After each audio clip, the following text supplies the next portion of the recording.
몇 분이 전화가 오셨어요. 코로나 이 확진자하고 동선이 겹쳐지고 또 아파트 한 동에 또 확진자가 있어서 꼼짝을 못하게 되었노라고, 목사님 새벽기도 함께하지 못해서 죄송하다, 그런 전화를 받았는데, 우리 성도들 어려운 중에 꼭 건강하시고 하나님 주시는 새 힘으로 늘 넉넉히 이기는 삶 꼭 되시기를 주의 이름으로 축복합니다. 우리 좀 멀리 떨어져 있지만 그래도 주위를 한번 보시면서 인사 나누겠습니다. 주님 안에서 건강하십시오.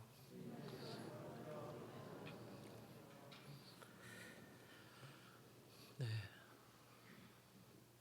오늘 인사를 조금 오래 하시네요. 좋습니다. 자, 이제 이스라엘 백성들은 가나안 땅을 점령합니다. 그리고 정복하게 되었습니다. 이제 여러 부족들이 자신들이 상속받아야 될 땅도 상속받게 되었습니다. 이쯤 되면 이제 정복자로서 긴장감이 풀어지고 여태까지 갖고 있었던 경각심이 약해지는 것이 뭐 인지상정 아니겠습니까? 그죠? 이제 뭐 할 만큼 했다, 이제는 다 되었다, 뭐 이 정도 하면 다 된 거 아닐까 하는 생각들이 찾아올 터인데, 그럼에도 불구하고 오늘 본문에 보니까 하나님은 여호수아에게 말씀하시고 여호수아를 통해서 백성들은 하나님의 명령을 받고 그것을 수행하기 위한 이루어져야 할 일이 남아있는 것을 오늘 성경을 통해서 우리는 보게 됩니다. 그것은 다름 아닌 민수기 35장 1절에서 34절까지에 주어진 바로 그 명령, 도피성이라고 하는 이 6개의 성을 만들라고 하는 하나님의 명령이었습니다. 자, 오늘 이 도피성에 대해서 어떤 곳인지 이야기하고 있습니다. 3절 한번 같이 읽어볼까요? 시작. 부지 중에 실수로 사람을 죽인 자를 그리로 도망하게 하라. 이는 너희를 위해 피를 보복자를 피할 곳이니라. 그러니까 이 도피성, 그 6개 도시에 만들어져 있는 이 성은 실수로 잘못해서 살인을 저지르게 되는 경우 그 사람이 도망할 수 있는 성이 바로 도피성이다 하는 것입니다. 자, 이 도피성에 들어가면 이 사람은 안전해지고 그리고 여러 가지 필요한 도움을 받을 수 있는 그러한 것으로 하나님이 규정해 놓으신 곳이 바로 이 도피성이라는 것이죠. 자, 여러분, 오늘 저는 이 도피성에 대해서 생각하면서 우리가 피난처로 삼는 예수 그리스도, 그 예수 그리스도의 우리를 향한 구원, 또 우리를 향한 돌보심, 우리를 향한 은혜, 이것이 어떤 의미들을 갖는지를 이 도피성과 함께 생각해 보고자 하는 것입니다. 특별히 우리 가운데 주어진 영광스러운 구원이 어떻게 우리에게 주어졌고 어떻게 이 성경은 우리에게 그것을 묘사하고 있는지, 그리고 더 나아가서 주의 몸된 교회가 어떤 역할을 이 시대에 해야 하는 것인지, 그러한 것들로 함께 말씀을 좀 생각하고 정리해 가고자 합니다. 자, 여러분, 이 도피성의 목적은 무엇입니까? 3절 방금 읽었던 것처럼 이는 누구를 위해? 누구를 위해? 너희를 위해 피해 보복자를 피할 곳이니라, 이렇게 이야기했어요. 그러니까 이 도피성은 피난을 목적으로 하고 있어요. 도망갈 수 있는, 그래서 피난처가 될 수 있는 것을 목적으로 하고 있는데, 그 목적이 과연 어떤 의미냐? 너희를 위하여 이렇게 되어 있는데, 또 다른 살인이 일어나지 않도록 보호하기 위한 하나님의 조처였다 하는 것입니다. 그러니까 실수로 살인을 저질렀는데 그걸 피할 수 있는, 그래서 재판을 정당하게 받을 수 있는 시간을 주지 않으면 어떨까요? 자칫 오해해가지고 그 사람이 그러한 것들을 정말 의도적으로 그렇게 일을 저질렀다 생각하고 피해 보복이 일어난다면 이 일이 악순환되어져서 그 공동체가 완전히 엉망진창이 되지 않겠어요, 그죠? 자, 그런 의미에서 어떤 사람이 법을 어겼다면 하나님의 율법에 쓰인 대로 그 동족에 의해 죽임을 당하는 것이 마땅한 것이었습니다. 그런데 사고로 의도치 않는 상황에서 그러한 일이 일어났다면, 또 그의 행위가 정말 진실하게 하나님 앞에서 전혀 부끄러움이 없는, 의도성이 전혀 없는 것이라고 하면 그 피의 복수로부터 피할 곳을 열어주셨다 하는 것이죠. 그게 첫 번째 목적이었어요. 두 번째, 이 도피성은 우리에게 하나님의 구원을 기억나게 하기 위한 것이다.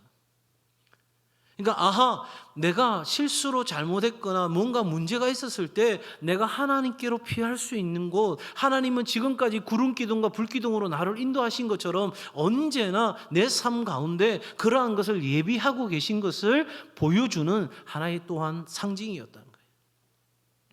자, 방금 우리가 읽었던 3절처럼 너희를 위하여, 여러분 이 너희는 누굽니까? 고의로 살인을 저지른 사람들만 말하는 것입니까? 아니죠. 이스라엘 모든 백성이요, 누구나 다 그런 실수를 할 수 있다 없다? 할 수 있는 거죠.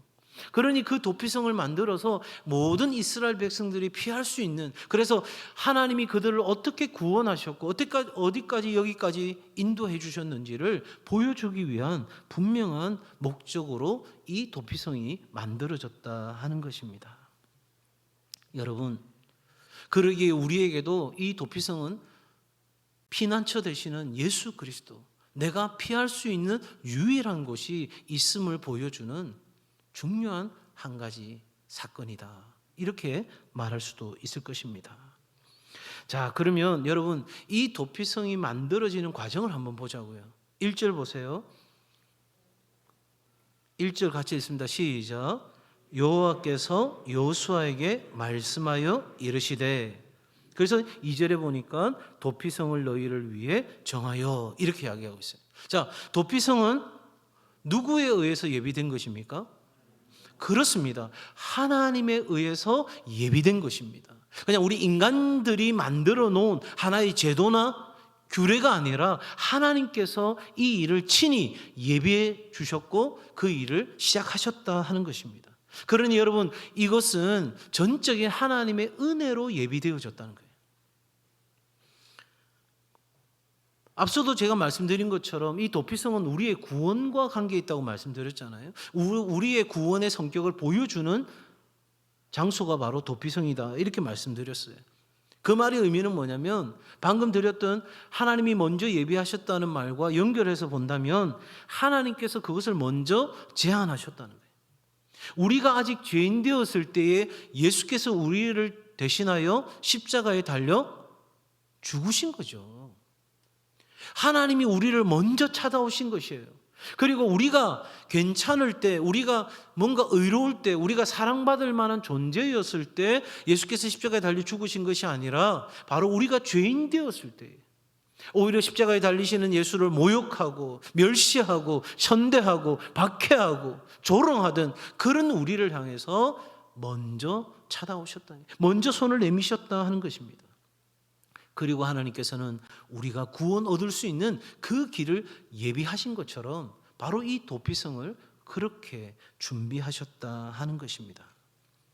자, 그러면 이 도피성의 시작이 이렇게 되었다면 도피성이 갖고 있는 능력, 또 도피성 안에서 이루어지는 것들은 어떤 것들일까? 우리 한번 생각해 보십시다. 자, 4절 같이 읽습니다. 4절 시작.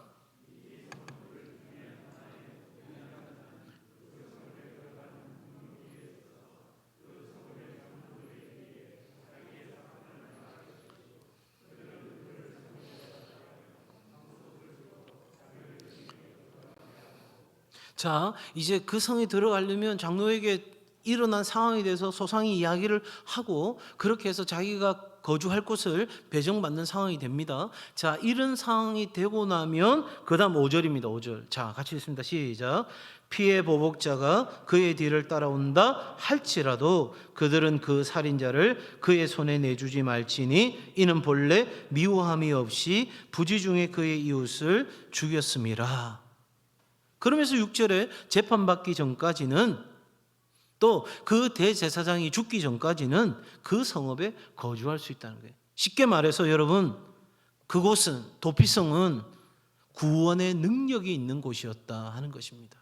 충분히 그곳으로 피한 사람을 보호할 수 있는 능력을 가졌다 하는 것이죠. 한 사람이 자신의 사건을 가지고 들어가면 그곳의 장로들은 그것을 듣고 만약 그 살인이 사고였다면 그 사람에게 피난처를 제공해 주는, 그래서 여러분 도피성은 그의 모든 필요를 공급해 주는 곳이었다는 거예요. 그러니 여러분 우리가 예수 그리스도께로 피하면 예수 그리스도에게는 우리를 온전히 구원하실 수 있는 능력이 있는 줄로 믿습니다. 그리고 그 구원은 단지 그냥 몸만 피하는 것이 아니라 우리의 영적인 삶만 책임지시는 것이 아니라 우리의 전인적인 삶을 구원하시는 놀라운 능력이 예수 그리스도에게 있는 줄로 믿습니다. 우리의 필요한 모든 것. 사도 바울은 뭐라고 말합니까? 우리의 모든 필요를 풍성히 채우시는 하나님이시다. 부족함 없이 채우시는 하나님이시다. 그래서 다윗도 고백하잖아요. 여호와는 나의 목자이시니 내가 부족함이 없으리로다.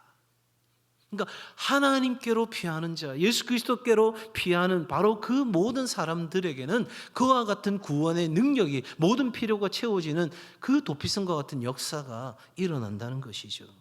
그러기에 여러분 그곳은 안심할 수 있는 힘이 있는 곳이었어요. 우리의 삶에 어디다가 안정감을 두겠어요? 여러분 생각해 보세요. 내가 실수로 사람을 상해해서 죽게 만들었는데 그 상황에서 아차 싶어서 고개를 돌려서 도피성을 향해 뛰는 거예요. 죽기 살기로 뛰는 거예요. 나도 나지만 또 다른 살인이 일어난다면 정말 공동체 안에 어려움이 찾아오지 않겠어요? 그래서 정말 죽기 살기로 뛰는 거예요. 도피성에 뭐가 있기에? 내 삶에 안정감이 있기에. 그곳에만 들어가면 내가 안전해질 수 있다고 하는 확신이 있기에 이 도피성을 향해 뛰어가는 것이죠. 더구나 여러분 그러한 안심할 수 있는 곳일 뿐만 아니라 우리의 모든 것을 채워줄 수 있는 충분한 곳이었다. 여러분 하나님에게는 부족함이 없는 거예요. 내가 하나님께로 나아가는데 하나님을 피난처로 삼아 그 품으로 뛰어드는데 거기에 뭔가 부족해서 또 다른 세상에 어떤 것이 필요한 그러한 곳이 아니다는 거예요.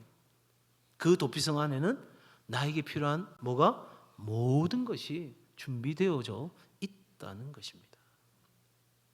사랑하는 성도 여러분, 그러기에 우리는 우리 인생에 피난처가 필요할 때 주저없이 예수의 품으로, 우리의 피난처 되신 예수께로, 우리의 소망 되신 예수께로 달려가는 은혜가 있기를 바랍니다.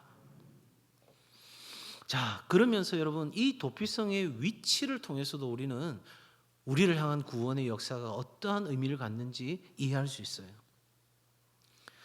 자, 여러분 7절부터 보면 이제 그 도피성의 지명들이 쭉 나옵니다.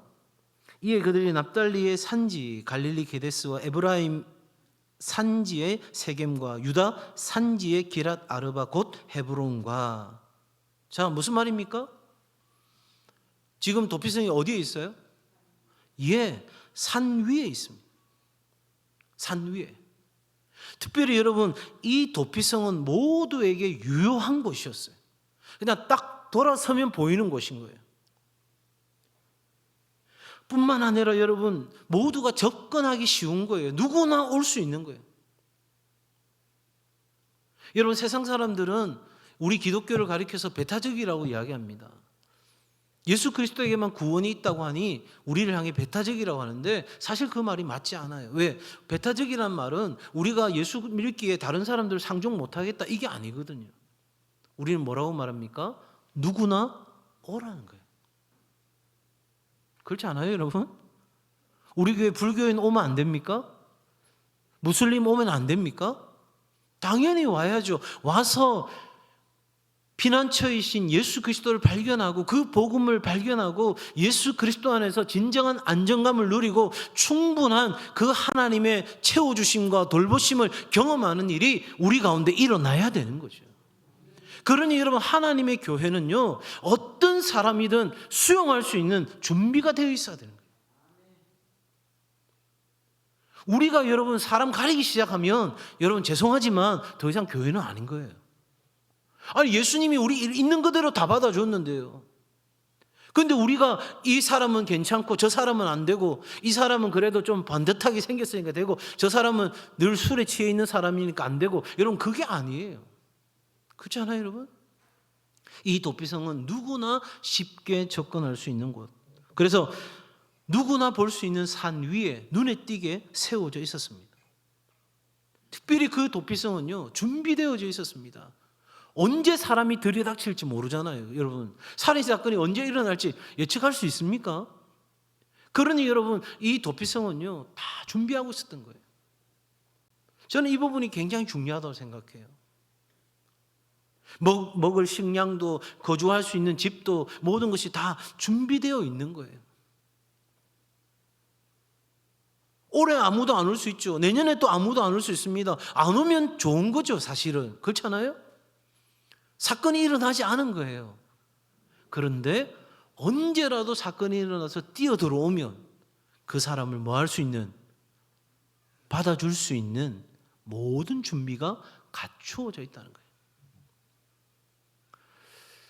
저는 이것이 이제 뉴노멀의 시대, 코로나를 지나면서 하나님의 교회가 점점 더 심플하게 되어져야 돼요. 그러니까 우리의 조직이나 시스템이나 모든 것들이 무엇을 위해 존재하는지를 분명하게 하고 그것을 명확하게 드러내는 교회만이 앞으로 살아남을 수 있어요. 제가 살아남는다는 표현이 조금 불편하게 느껴질 수도 있는데 여러분, 정말 이거는 치열한 영적 전쟁이에요.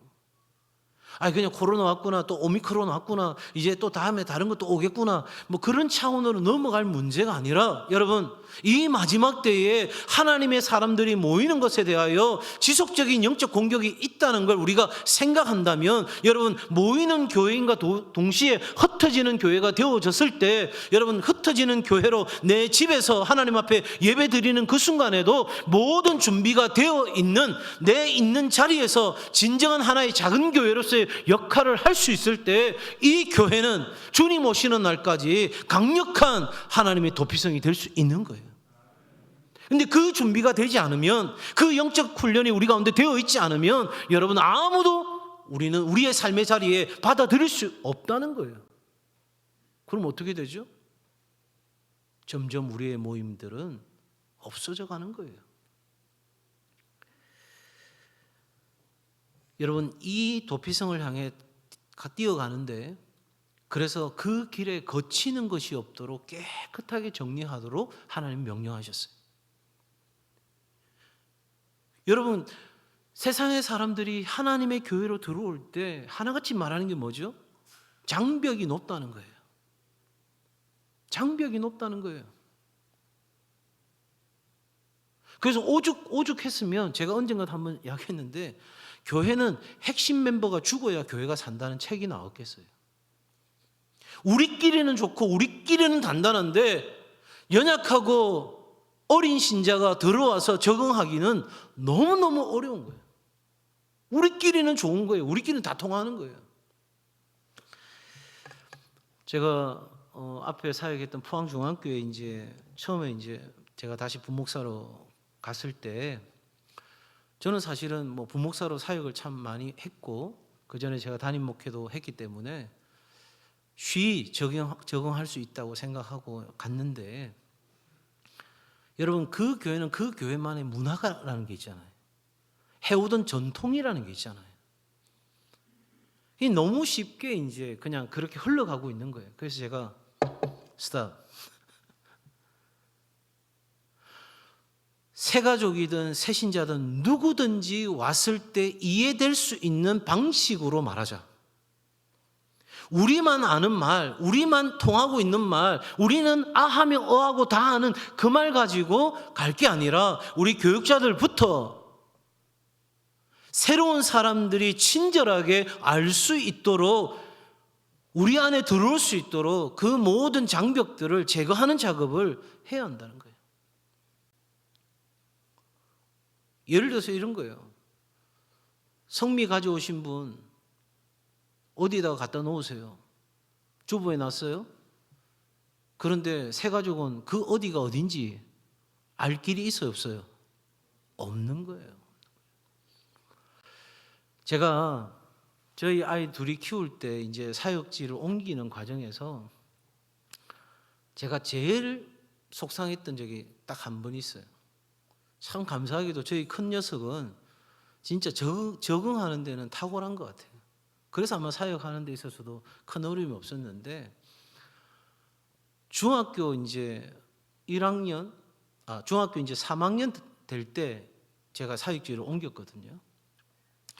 사실 중학교 아이들이 예민할 때잖아요. 그리고 이제 저는 의뢰 잘 지낼 거라고 생각하고 있었는데 일주일이 지나고 나서 아이가 막 환하게 웃으면서 들어오는 거예요. 아빠, 드디어 아이들이 내 이름을 불러줬어. 그럼 제가 깜짝 놀란 거예요. 제 걱정할까 봐 이야기 안 하고 일주일을 그래 다녔는데 내용을 들어보니 이런 거예요. 지금까지 일주일 동안 야, 전학생. 분명히 이름 소개했는데도 야, 전학생인 거예요. 더 중요한 거는 학교 간 첫날에 점심시간 밥을 먹어야 되는데 누구도 식당이 어디 있는지 안 가르쳐주고 종땡 하자마자 애들이 다 뛰어나가 버린 거예요. 그래서 지 혼자 어디 묻지도 못하고 어슬렁거리다가 밥을 굶었다는 거예요. 그리고 친구들하고 축구를 하니까 그래도 공을 좀 제법 차거든요. 피지컬도 괜찮고 하니까 그때서야 비로소 야, 지훈아 이래 불러준 거예요. 너무너무 신나가지고 아빠 드디어 내 이름을 불러줬어. 여러분, 주님은 우리가 주님 품으로 달려가는데 아무런 장애를 두지 않으셨어요. 내가 어떤 죄인이든지 간에, 내가 어떤 모습이든지 간에, 내가 어떻게 더럽고 추한 모습이든지 간에 우리 있는 모습 그대로를 주님 받으시고 주님 품에 안아주신 줄로 믿습니다. 그랬기에 하나님은 이 도피성을 향하여 뛰어오는 주의 백성들에게 거칠 것이 없도록 깨끗하게 그 길을 준비하도록 시키신 것처럼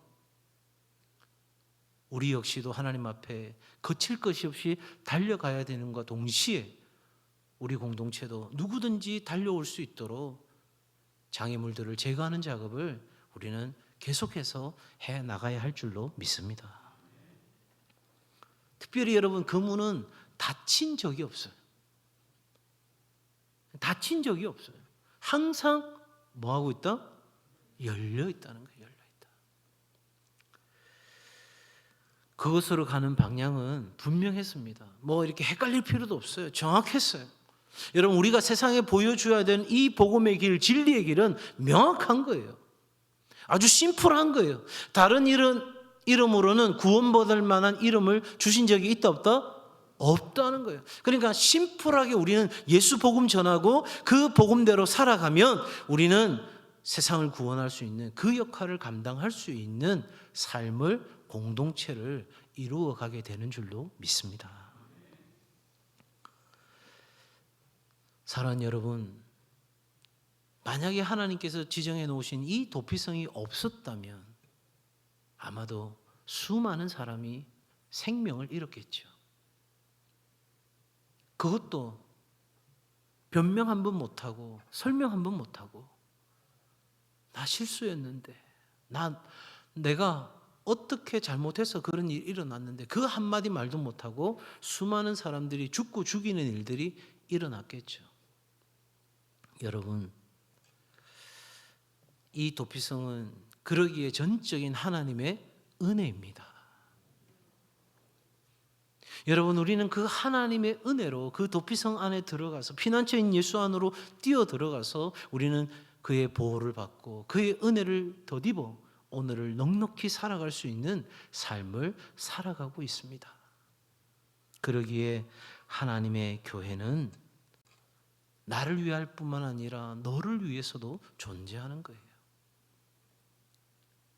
그래서 여러분, 내년도 우리 교단 총회 표가 그렇잖아요. 복음으로 교회를 건강하게, 세상을 이롭게. 이 하나님을 향한 사랑과 이웃을 향한 사랑은 언제나 공존하는 거예요. 내가 하나님을 사랑하는데 이웃을 사랑할 수 없다거나 내가 이웃을 사랑하는데 하나님을 사랑할 수 없다면 그 사랑은 하나님 앞에서는 거짓입니다. 세상 사람들은 그런 사랑을 인정해 줄지도 몰라요. 그렇죠? 그러나 여러분, 하나님 앞에서는 그것 사랑이 아닌 거예요. 내 몸을 불사르게 내어줄지라도, 내가 가지고 있는 모든 것으로 구제할지라도 사랑이 없으면 아무 소용이 없다는 거예요. 아니 여러분, 내 생명을 내어주고 내가 가진 것으로 구제하고 이거 자체가 사랑이잖아요. 그 사랑이 얼마나 놀라운 사랑입니까? 그럼에도 불구하고 이 하나님의 전적 은혜를 경험하지 못한 사랑이라면 그 어떤 선한 행위를 할지라도 하나님 앞에서 온전한 사랑이 되지 못한다는 것이죠.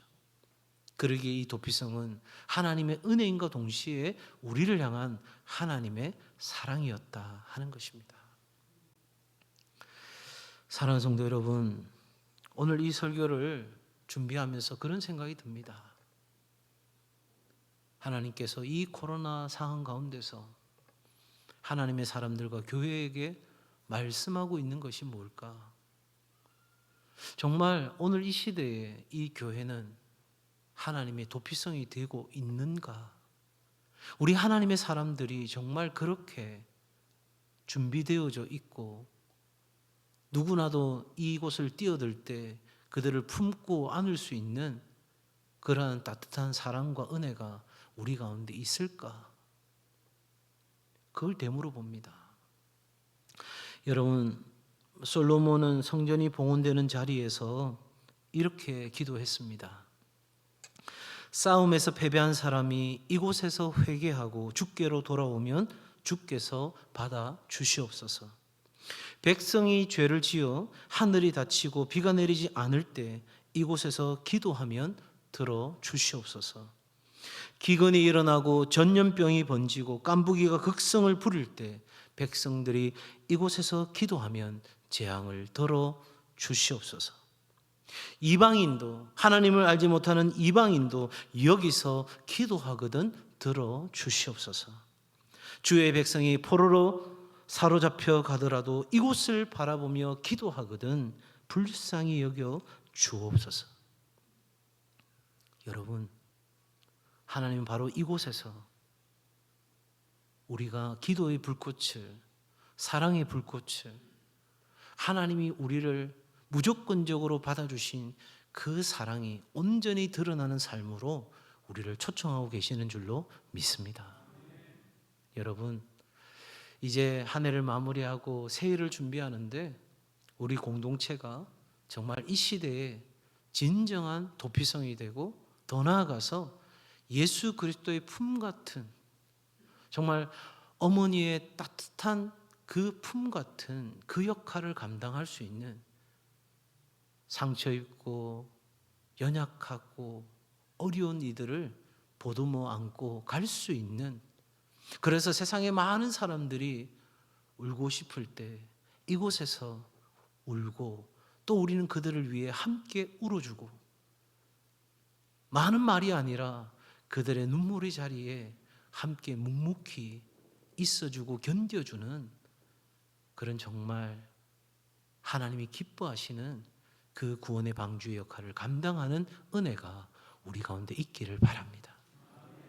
그러기 위해서는 여러분, 우리 각자 한 사람 한 사람이 어떻게 살게 되었는지, 어떻게 내가 구원받게 된 것인지, 내가 그 피난처에서 예수 품 안에서 어떤 은혜를 입고 오늘 여기 살게 되었는지를 잊지 말아야 되는 거예요. 그걸 잊어버리는 순간 우리는 주객이 전도되는 것처럼 본질이 아닌 비본질에 우리의 마음을 두게 되어 있는 것입니다. 제가 전도와 관련된 예화 중에서 참 잊지 못하는 예화가 한 곳이 있습니다.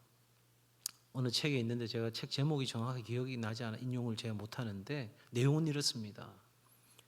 바닷가에 사람들이 위험하니까 그들을 구조할 수 있는 구조대원들이 생겼습니다. 그리고 그 일들이 사람들에게 알려지자 여러 사람들이 모이게 되었습니다. 여러 사람들이 모이게 되니까 그들이 있어야 될 집이 필요했습니다. 공간이 필요한 것이죠. 그래서 자그마한 공간을 만들었습니다. 그랬더니 좀 더 많은 사람들이 오게 되었습니다. 그러니까 이제는 그 공간 안에 모인 사람들이 좀 더 조직적으로 움직여지기 위해서 하나의 조직을 만들었습니다. 그렇게 되니까 여러 가지 매뉴얼도 만들고 시스템도 만들고 모든 것들을 갖추어 가기 시작했습니다. 그리고 좀 더 좋은 장비들을 들여오기도 했습니다. 사람들은 점점 더 분주해지기 시작했습니다. 그런데 정말 중요한 것은 더 이상 바다에 빠져 죽는 사람을 향해서 그 바다를 향해 뛰어드는 사람은 없고, 오직 그 조직과 그 집을 유지하고 보수하고 관리하는 것에만 다 마음이 빼앗겨 버린 사람들만 있었다 하는 이야기입니다. 그러면서 여러분, 그 전도학자가 이야기하는 것은 오늘날 현대 교회가 그렇게 된 것은 아닙니까? 여러분, 저는 그 내용을 읽었을 때 참 큰 충격을 받았어요. 그래, 교회가 어느 날부터 이 복음의 원색적인 복음을 잃어버렸구나. 이걸 어떻게든 포장해서 예쁘게 하려고 하다 보니 여러분, 진짜 복음인지 아닌지조차도 모르는 희석되어져 있는 일들이 우리 가운데 너무나 많이 있구나. 제가 그때부터 제자 훈련을 하고 성도들을 가르칠 때 계속해서 반복했던 말이 그겁니다. 복음을 생명 걸만한 것으로 만나지 않았다면 아직도 예수 그리스도를, 복음을 만나지 못한 것입니다. 사도 바울이 그렇게 이야기하잖아요. 나의 달려갈 길과 주 예수께 받은 사명 곧 하나님의 은혜의 복음을 증언하는 일을 마치려 하면은 내 생명을 조금도 귀한 것으로 여기지 아니하노라. 사도 바울뿐만 아닙니다, 여러분. 인디언 선교사로 젊은 나이에 하나님의 부름을 받았던 데이비드 브레이너도 이야기합니다. 내가 이 복음을 위해서는 어디에서 살든, 내가 어떤 병에 들었든 상관없다는 겁니다. 오늘 내가 죽어도 나를 통해서 이 복음만 증거될 수 있다면 그것으로 된 거라는 것이죠. 짐 엘리엇은 뭐라고 말합니까? 영원한 것을 위해 영원하지 않는 것을 버리는 것은 결코 어리석은 것이 아니다. 여러분, 적어도 오늘 이 시대에 진짜 복음으로, 진짜 믿음으로, 진짜 하나님 앞에 구원받은 생명을 가지고 살아갈 하나님의 사람들이 필요한 것입니다. 정말 하나님은 이 시대에 그 사람을 찾고 계시고, 여러분, 지금까지 하나님의 역사는 다수에 의해서 이루어진 것이 아니라 하나님 앞에 이 하나님의 비전을 알고 하나님 나라 복음을 알고 이 복음의 가치를 알았던 헌신된 소수에 의해서 하나님의 역사는 오늘 여기까지 온 것입니다. 세상의 조직도 여러분 80대 20입니다. 헌신된 20이, 사명을 아는 20이 80을 먹여 살린다는 거예요. 세상의 조직도 그러할진데 하나님의 이 복음의 역사도 마찬가지예요. 저는 담임 목사로서 간절히 기도하는 것은 어린아이부터 어른에 이르기까지 우리 울산 동성교회 모든 성도들이 정말 강력하게 영적으로 무장되어서 우리 한 사람 한 사람이 모든 사람에게 도피성이 되어줄 수 있는, 그래서 누가 와도 그 사람을 품고 그리스도의 사람으로 만들어갈 수 있는 그러한 삶으로 나아가게 되면 여러분, 우리 가정이, 우리 구역이, 우리 교회가 그 역할을 감당하게 될 때 여러분, 하나님은 우리를 참으로 이 마지막 시대에 하나님의 마지막 군사로 우리를 아름답게 사용해 주실 줄로 믿습니다. 이 복음의 진격이 우리 가운데서부터 시작될 수 있도록 여러분, 이 은혜를 누구에게도 빼앗기지 마시고, 하나님, 내가 피난처인 예수 그리스도 안에서 이 생명을 얻은 것처럼 나도 이제 그렇게 살아가리라 결단하는 이 저녁이 될 수 있기를 예수님의 이름으로 축복합니다.